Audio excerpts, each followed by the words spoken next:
చూస్తున్నాం. బస్సులో జరిగిన చోరీని చాకచక్యంగా ఛేదించారు పాలమూరు పోలీసులు. జడ్చర్ల దగ్గర ఈ నెల 16న బస్సులో 36 లక్షలు దొంగతనం చేశారు. అందులో 29,25,000 రూపాయలను పోలీసులు రికవరీ చేశారు. ఉత్తరప్రదేశ్కు చెందిన ముగ్గురిని అరెస్టు చేశారు. వారికి న్యాయమూర్తి రిమాండ్ విధించారు.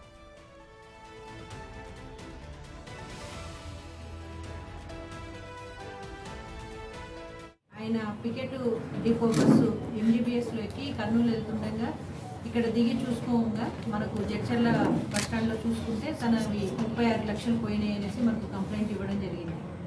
సో ఆ కంప్లైంట్ రిజిస్టర్ చేసుకొని మేము ఇన్వెస్టిగేషన్ స్టార్ట్ చేశాము. ఆ ఇన్వెస్టిగేషన్లో సీసీటీవీ కెమెరాస్ని ఫాలో చేసుకుంటూ పోతే మాకు కొంత టెక్నికల్ ఎవిడెన్స్ కూడా దొరకడం జరిగింది. ఆ టెక్నికల్ ఎవిడెన్స్ ప్లస్ ఈ సీసీటీవీ కెమెరాల ఫుటేజ్ యూజ్ చేసుకొని మేము ఒక 3 మెంబర్స్ని యూపీ ఉత్తరప్రదేశ్ బిజ్నూరు డిస్టిక్లో 28 రోజు సాయంత్రం 6 o'clock అరెస్ట్ చేయడం జరిగింది. ఆ ముగ్గురు ఎవరంటే సత్తార్, ఇంకొకతను షారుఖ్, ఇంకొకతను వచ్చేసి దిల్షాద్ అహ్మద్. వీళ్ళు ముగ్గురు కూడా యూపీ స్టేట్కి చెందిన బిజ్నూర్ డిస్టిక్ వాళ్ళు. వీళ్ళ మీద అంతకుముందు కూడా 2008లో అఫ్జల్గంజ్లో కేసులు ఉన్నాయి. సేమ్ ఇదే బ్యాగ్ లిఫ్టింగ్ అనమాట.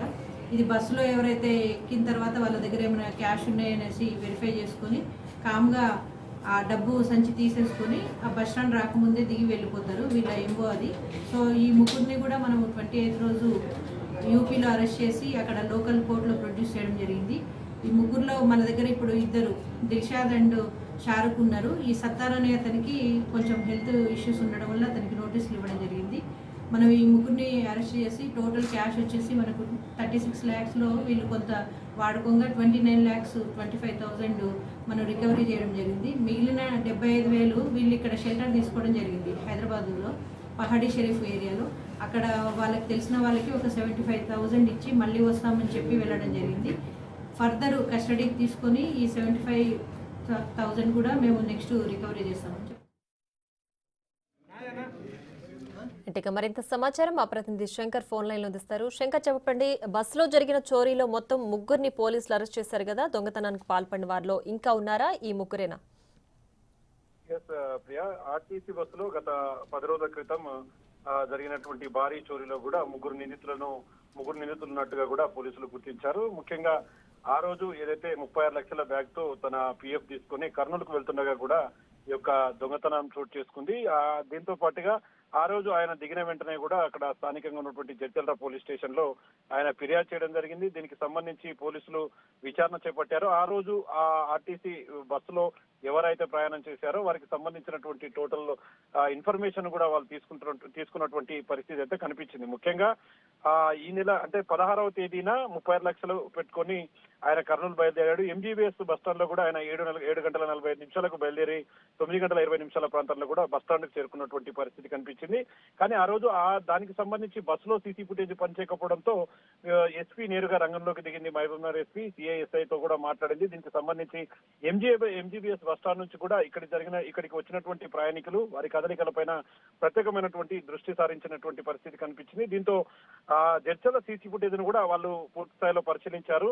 అయితే అక్కడ కూడా ఇలాంటి సీసీ కెమెరాల్లో వారి అనుమానితులకు సంబంధించిన కొంత డేటా తీసుకొని ఎంజీబీఎస్ నుంచి తీసుకోవడంతో మొత్తంగా సీసీ కెమెరాల్లో ఉన్నటువంటి నిందితుల కలయికలు బస్సులో ఎక్కిన దృశ్యాలను కూడా నమోదైనటువంటి పరిస్థితి కనిపించింది.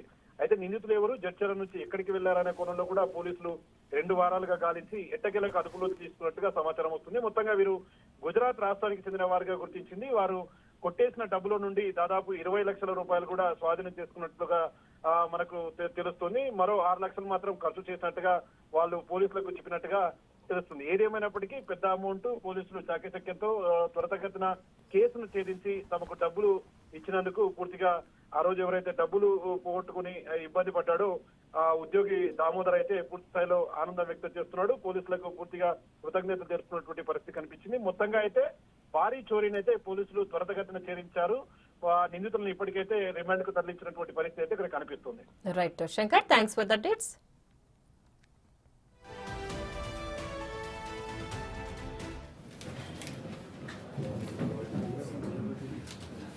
అవును సార్ సార్ మీరు కూడా అందరిలో కూడా ఫోటో తీసుకుంటాం ఒకటి కొంచెం కష్టం.